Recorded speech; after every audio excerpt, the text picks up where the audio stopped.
여러분, 주일은 어떤 날입니까? 첫 번째로는 주일은 예수님께서 부활하신 날입니다. 일주일을 좀 볼 때 예수 그리스도의 마지막 주간은 금요일에 예수님께서 십자가에 달려 돌아가셨습니다.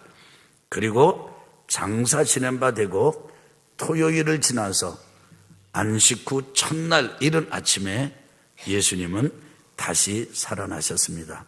안식 후 첫날, 바로 그날이 주일입니다. 생각해 보십시오. 금요일은 고난의 날, 토요일은 무덤의 날입니다. 죽음, 어둠, 죄, 사망 권세가 이제 역사하고 운동하는 날입니다. 그런데 그 밤이 지나자 이른 시간에 우리 주님께서는 다시 살아나시고 부활하셨습니다. 막달라 마리아와 함께하는 여인들이 이제 예수님의 무덤을 그 시간에 일찍이 찾아갔습니다. 그런데 부활하신 예수님을 만나러 간 게 아닙니다. 예수님의 시신에 뭔가 더 해드리고 싶어서 찾아간 길이었습니다. 여인들은 가면서 서로 의논했습니다. 그 무덤 안에 들어가려면 누군가 그 크고 무거운 돌문을 움직여줘야 되는데 누가 그걸 도와줄 수 있을까?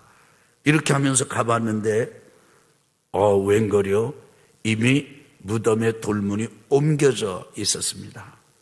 안에는 예수님이 계시지 아니하고 예수님이 입으셨던 수의는 그대로 그곳에 남겨 있었습니다. 남아 있었습니다. 천사가 있다가 이 여인들에게 너희들이 찾는 예수는 여기에 계시지 않고 살아나셨다고 전해줍니다. 여인들이 그것을 그대로 믿었습니까? 아닙니다. 두려워 떨었습니다. 어쩔 줄 모르고 무덤에서 달려나왔습니다. 그런 막달라 마리아를 예수님께서 찾아가셨어요.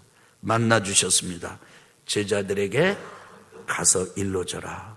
내가 다시 살아났다는 것을 전해줘라. 예수님을 직접 만났던 막달라 마리아는 예수님께서 부활하셨다는 사실을 알았습니다. 이제 가서 제자들에게 전해줬어요. 그런데 제자들이 믿지 않았습니다. 믿지 않는 제자들을 예수님께서 또 직접 찾아가셨습니다. 바로 막달라 마리아는 안식 후 첫날 주일 새벽에 만나주셨고 다른 제자들은 그 주일 저녁에 찾아가서 만나주셨던 것입니다. 그들에게 예수님은 성령을 부어주셨습니다. 근데 그 자리에 도마가 없었습니다. 도마가 예수님 부활하셨다는 소식을 들었습니다. 그러나 도마는 또 받아들일 수가 없었어요. 그래서 받아들일 수 없다고 입을 열어 떠벌렸습니다. 그런데 예수님께서는 그 도마를 또 찾아가셨습니다. 언젠지 아십니까? 일주일이 지난, 여드레가 지난 그 다음 주일에 또 찾아가셨습니다.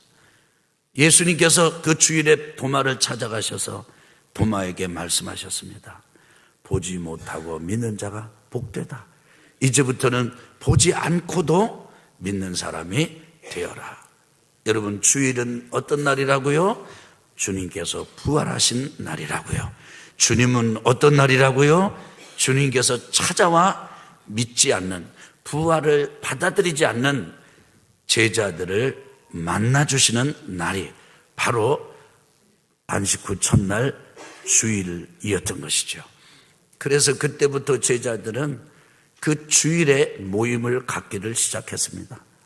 사랑하는 성도 여러분, 이 예루살렘 마가다락방에 성령께서 임하셔가지고 예루살렘 교회가 생겨났는데 그 오순절도 계산해 보면은 주일에 해당합니다. 그때로부터 이 주일은 성도들에게 있어서 예수 그리스도의 부활을 기념하고 부활의 생명을 기뻐하고 부활의 생명을 경험하는 날이 된 것입니다. 여러분, 오늘 여러분과 제가 이 거룩한 성일 주일 예배를 드리고 있는데요, 죽음이 아니고 장례날이 아니라 생명의 날 모여 예배 드리는 것임을 기억하시기를 바랍니다. 받아들이시기를 바랍니다. 저는 사역을 감당하면서 이 주일 예배에 하나님께서 역사하시고 생명을 강력하게 베풀어 주셨던 여러 차례의 간증을 가지고 있습니다. 기억하십시오. 여러분과 제가 모여 예배하는 이날 주일은 예수님께서 죄를 이기시고 저주를 이기시고 사망 권세 정복하시고 부활하신 날입니다. 두 번째로 이 주일은 안식을 완성하신 날입니다. 누가 완성하셨습니까? 예수님께서 완성하셨습니다. 안식의 시작은 어느 때부터입니까? 하나님께서 천지를 창조하실 그때로부터 안식일은 시작이 됐습니다. 이스라엘 백성들을 부르시고 홍해를 건너서 새로운 민족을 이루게 하실 때 하나님은 모세를 통해서 이스라엘 백성들과 약속을 맺으셨습니다. 언약이라고 부릅니다. 그 약속을 맺으며 주셨던 그 말씀이 십계명인데 그 십계명에 안식일을 지켜라, 안식하도록 하나님께서는 이스라엘 백성들에게 가르쳐 주셨습니다. 그런데 이것이 신약으로 와서도 변함없이 이어졌습니다. 신약에서도 안식이 소중한 아주 귀한 하나님의 유산이고 은혜였습니다. 그런데 역사를 통해서 보면 구약 신약을 다 통틀어 보면 여러분 안식이 제대로 안식이 된 적이 없습니다. 구약에 아주 신비한 기적이 일어났던 그런 한 장면이 있는데 그게 만나가 내린 거잖아요. 만나가 내렸을 때 하나님께서 만나를 허락해 주셨을 때 이제 그 안식일에는 가서 거두지 못하도록 하셨습니다. 그런데 이스라엘 백성들은 가서 거두려고 나갔지 않습니까? 안식에 대해서 흔쾌히 안식의 의미를 깊이 이해했던 사람들은 아주 드물었습니다. 그런데 생각해 보십시오. 안식은 아무 일도 안 하는 게 안식이 아닙니다. 그리고 노는 게 안식이 아닙니다. 진정한 안식은 주님과 예수님과 함께 할 때 안식이 되는 것이죠. 그런데 그 주님, 그 예수님은 어떤 분이신데요? 여러분, 그 주님은 여러분과 저의 죄와 저주의 대가를 십자가의 보혈을 쏟으신, 생명을 내어주신, 목숨을 내어주신, 목숨 다한 대가를 지불하시고 우리가 맞아야 되고 경험해야 되고 그리고 담당해야 될 죄와 저주에 대한 것을 모두 깨끗하게 청산해 주셨습니다. 계산만 끝내신 게 아니에요. 죄와 저주를 청산하신 그 예수님은 그 사망 권세를 이기시고 다시 살아나신 분입니다. 그래서 주님과 함께하면 여러분 더 이상 사망이 우리를 주장하지 못합니다. 저주가 우리를 묶을 수가 없습니다. 죄가 우리를 이길 수가 없습니다. 주님과 함께 죄를 이기고 주님과 함께 저주를 이기고 주님과 함께 사망의 권세를 부수는 것, 이것이 예수님을 주님으로 영접해서 하나님의 자녀가 된 우리 하나님 백성, 하나님의 자녀의 특권이고 권한입니다. 여러분 이런 말 들어보셨지요? 잠을 잤는데 잠을 잔 것 같지가 않아. 잠을 잤는데도 피곤해. 일도 별로 한 게 없는데 왜 이렇게 피곤하지? 이런 말씀을 하시는 분 들어보셨을 거예요.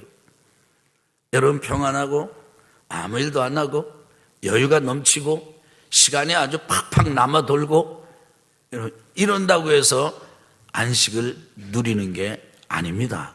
안식을 가질 수 있는 게 아니에요. 거꾸로 어렵고 힘들고 여유가 없고 그리고 넉넉하지 못하기 때문에 안식을 누릴 수 없는 것도 아니에요. 사람의 형편과 처지와 상관없이 언제 어디서든지 특별히 죄를 저주를 이기시고 사망 권세 이기시고 깨뜨리신 주님과 함께면 바로 거기가 여러분과 제가 안식을 누릴 수 있게 되는 시간이고 장소가 되는 것입니다. 바로 그것이 주일입니다. 주일은 우리 주님 안식일의 주인이신 예수님께서 안식을 완성하신 날입니다. 세 번째로 주일은 어떤 날인가? 주일은 함께 모여 예배를 드리는 날입니다. 여러분은 예배의 신비를 아십니까?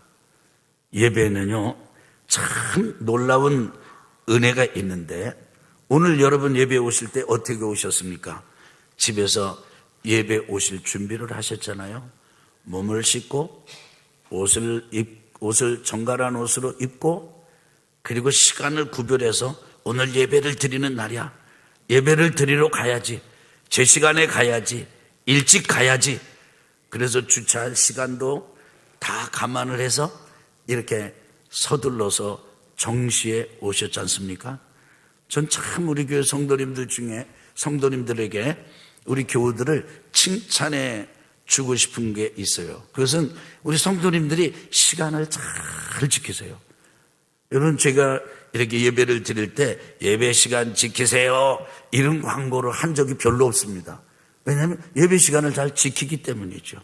여러분, 격려하고 칭찬할 때는 그걸 받으셔야 됩니다. 정말 이러시면 안 돼요. 정말 여러분이 예배 시간을 잘 지키세요. 아주. 그러면서 또 예배 참석해서 예배 앉자마자 기도하시잖아요. 그리고 또 기도할 때 기도하고 찬양할 때 찬양하지 않습니까? 여러분, 이렇게 할 때 집에서부터 매번 예배자의 심령으로 충만한 게 아니거든요. 어느 때는요, 예배를 드리러 갈까 말까 망설일 때도 있습니다. 스스로 자기 자신을 공격할 때도 있습니다. 왜냐하면 너무 속이 시끄럽고 너무 마음이 아프고 속이 혼란스럽고 혼돈스러울 때가 있어요. 원치 않는 감정에 아주 폭풍에 아주 이게 시달려가지고 아이고 내가 이러면서 예배를 드리러 가면 뭐해. 예배를 드리고 예수 믿는데도 내가 이 지경이니? 그러면서 예배를 포기하고 막 예배 안 드리러 갈 거야. 뭐 이러다가 예배 오실 때 그런 날도 있죠. 없습니까? 그런 날도 있잖아요. 가족들끼리도 부부끼리도 갈등하며 예배를 올 때가 있지 않습니까? 근데 희한해요.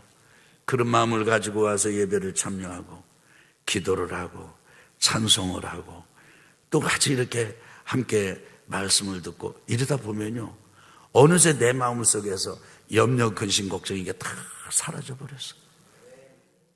그리고는요, 마음에 평안이 왔어요. 그러면서 희망이 생겼어요. 야, 참 내가 예배 참여하러 오기를, 예배 참석하기를 잘했다. 아, 내가 이제 이렇게 하나님께서 은혜를 주시려고 마귀가 그렇게 나를 심통부리게 만들고 이렇게 방해를 했구나. 깨우치잖아요. 그러면서 예배를 드리면서 공동으로 예배를 드리면서 함께 예배를 드리면서 나갈 때는 희망을 가지고 나가고 돌아가게 되는 아주 신비스러운 경험을 하잖아요. 저는 거의 매주 이런 신비스러운 은혜를 경험합니다. 여러분, 이런 신비스러운 주일 예배의 은혜를 경험한 사도 요한이 있습니다. 요한계시록 1장 9절에 보면 말씀을 전하고 예수님을 전하다가 pat모라는 섬에 갇힌 나 요한이요, 자기를 소개하는 말씀이 나오는데 사도 요한이 간증을 하는 게 나와요. 주일에 pat모섬에서 주일에 하나님 앞에 예배를 드리고 있는데 뒤에서 소리가 큰 소리가 들리더라는 거예요. 트럼펫 나팔 소리 같은 큰 소리가 들리는데 에베소 교회, 서머나 교회, 버가, 버가모 교회, 이렇게 7교회를 지명하면서 내가 지금부터 너에게 보여주는 것을 본 것을 기록해 가지고 전해 주어라. 주일에 사도 요한의 눈을 하나님께서 열어주시고 하나님의 계시를 받아 적도록 하셨습니다. 그렇게 해서 요한계시록이 1장 지나고 2장 지나고 3장 지나고 4장 1절에 가면은 그 사도 요한이 이런 7교회를 향한 계시를 받고 기록하고 이렇게 있는데 2일 후에 하나님께서 요한을 또 부르셨습니다. 그때 뒤를 돌아보게 했던 큰 음성, 트럼펫 나팔소리 같은 그 음성이 또 들렸는데 보니까 올라오라라는 음성이에요. 하늘을 보았습니다. 하늘이 열려버렸어요. 하늘에 열린 문이 있는데 이리로 올라오너라 라고 하는 음성이 들렸습니다. 그런데 어느새 사도 요한이 그 하늘에 올라갔어요. 올라가 보니까 보좌가 있고 그 주변에 의자가 24보좌가 있는데 그 가운데 보좌에 어린 양이 계시고 그리고는 24보좌에 장로들이 앉아서 금관을 쓰고 있다가 그것을 벗어서 이제 보좌에 앉으신 이에게 드리면서 예배를 드리는 모습이 나옵니다. 그런데 그런 예배의 장면이 펼쳐지기 전에 올라가 보니까요, 보좌에 앉으시니 오른손에 두루마리가 들렸는데 7도장이 찍혀 있었습니다.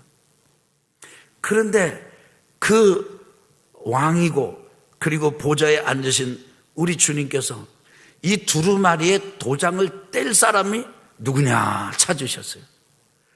근데 올라가서 그 장면을 보는 사도 요한이 보니까 하늘에도 없고 땅에도 없고 이 도장을 뗄 사람이, 인을 뗄 사람이 없어서 요한이 막 울었어요. 한참 울고 있는데 와서 이제 천사를 보내가지고 어린 양 우리 주님께서 그 도장을 하나씩, 그래서 첫 번째 인, 두 번째 인, 세 번째 인, 다섯 번째 인, 여섯 번째 인을 띄는 장면, 요 여섯 번째 인을 떼는 장면이 계시록 7장입니다. 계시록 7장에 보면 그때 여섯 번째 인을 뗄 때 수없이 많은 무리가 모여서 하나님께 예배를 드리면서 아멘, 모든 영광과 존귀와 경배와 어미가 하나님께만 있습니다 이렇게 외치고 그리고는 예배를 드리는 장면이 쭉 나옵니다. 요한계시록은 예배의 서신이에요. 예배가 아주 엄밀하고 정확하게 묘사된 계시록 그리고 예언서입니다. 사랑하는 성도 여러분, 우리 주일은 뭐 하는 날이라고요? 함께 모여 예배하는 날이라고요. 이 예배하는 일에도 여러분께서 승리하시기를 주의 이름으로 축원합니다. 여러분과 제가 이제 첫 마음을 회복합시다. 이 첫 마음을 회복하는 예배자의 길로 다시 돌이키면서 적어도 주일에는 모든 일을 멈추고 하나님 앞에 예배하는 일에 집중하도록 승리하시길 주 이름으로 축원합니다. 가장 좋은 깨끗한 옷을 입고 예배에 참여하고 그리고 예배에 참여해서는 기도할 때 기도하고 그리고 찬양할 때 찬양하고. 그래서 우리 교회 예배가 1부는 5시 반에 목자들이 모여 예배를 드립니다. 2부는 9시에 전통 예배를 드립니다. 3부는 열린 예배로 지금 여러분과 제가 드립니다. 그리고 그 일이 지금 이 시간에 우리 아동부가 예배를 드립니다. 유치부가 예배를 드립니다. 4부는 오후 2시인데 중고 청년들이 예배를 드립니다. 9시 예배와 그 다음에 새벽 5시 반 예배와 9시 예배와 11시의 예배가 전혀 다릅니다. 순서도 다르고 형식도 다릅니다. 우리가 이렇게 하니까 좀 지루하니까 이렇게 바꿔본 게 아니에요. 새로운 것을 추구한 게 아니에요. 바로 요한계시록에 사도 요한에게 하늘의 예배에 대한 계시를 주셨던 그 예배의 모습을 우리가 갈망하고 사모하면서 어떻게 하든지 하나님의 임재와 영광이 넘치는 예배를 드려보자. 그래서 예배의 갱신을 추구하고 있는 것입니다. 사랑하는 성도 여러분, 예배 참여를 하셔가지고 아유 뭐 이래 뭐 아유 또 일어나라고 그래 또 뭐 여러분 이렇게 선입견 갖지 말고 예배 참여해서 하나님을 경외하고, 여러분 만왕의 왕이신 하나님을 예배하는 일에 여러분과 제가 당연히 어린아이와 같은 순수하고 순전한 마음을 가져야 되지 않겠습니까? 그러면서 예배 전으로 전후 좌우에 계신 분들과 서로 믿음의 환영과 축복의 인사를 나누기도 하시고요, 하나님의 역사를 간절히 기도하고 기대하시기를 주의 이름으로 축원합니다. 우리 교회는 주일 저녁 예배는 모여서 드리지 않습니다. 저녁 예배의 소중함을 몰라서 그런 게 아니고요, 저녁 예배가 중요하지 않아서 그런 게 아니고, 적어도 주일 저녁은 우리 성도님들이 가족들과 함께 하는 시간을 가져야 되겠다라고 하는 방향 때문에 그렇게 하는 것입니다. 교우 여러분, 주일 오후에 너무 많은 일정 잡지 마세요. 이제 부부가 서로 마주 앉아서 일, 걱정, 세상 일 이게 아니라 그야말로 하나님이 나에게 주신 아내다. 그리고 하나님께서 나에게 허락해 주신 배필인 남편이다. 그래서 하나님의 은혜 안에서 부부가 서로를 바라보고 마음을 나누고 하나님의 거룩한 임재를 서로 경험하는 그런 아주 진정한 영혼과 영혼이 접속되는 그런 시간을 저녁에 가져보시기를 바랍니다. 여러분 저를 한번 보실래요? 그 시간이 얼마나 필요하냐면, 아내 되시는 아내들 중에서 외롭다고 입에 붙은 사람들이 많아요. 그런데 자매님들은 말을 하거든요. 외로우면요, 남자들은 말을 못해요. 그런데 남편들 중에서도 외로운 사람이 너무나 많아. 근데 외롭지 말라고 하나님께서 짝을 맺어주셨는데, 오늘 저녁 오후부터 다른 일제 갖지 말고 우리 한번 해봅시다. 그리고 부부가 마주 앉아서 눈길을 주고받으면서, 하나님께서 당신을 내게 주셨어, 당신은 하나님께서 내게 주신 선물입니다 하면서 서로 교제 나누고 영혼의 깊은 교감을 나누는 시간을 가지시기를 주의 이름으로 축원합니다. 쉽지 않을 겁니다. 하나님의 도우심이 특별히 필요할 거예요. 잘한다 못한다 이 얘기하는 게 아니에요. 평소에 밀린 얘기 쏟아놓자는 얘기가 아니에요. 그냥 하나님이 주신 그 귀한 배우자를 하나님의 선물로 바라보자는 거예요. 따라합시다. 하나님의 선물이로구나. 아담과 하와가 만나고 나서 이는 내 뼈 중에 뼈요 살 중에 살이다 이렇게 말한 것처럼 그렇게 고백하자고요. 자녀들도 마찬가지입니다. 어떤 미션을 주고 이런 게 아니라 그냥 내 아들과 딸 너무 소중하거나 우리 아버지 우리 엄마 너무 귀하구나, 이렇게 가족과 가족이 모든 인간관계의 때를 벗겨내고 그 영혼과 영혼이 만나는 시간, 저는 가족과 함께하는 진정한 예배, 가정 예배라고 믿습니다. 여러분 그렇게 승리하시길 주의 이름으로 축원합니다.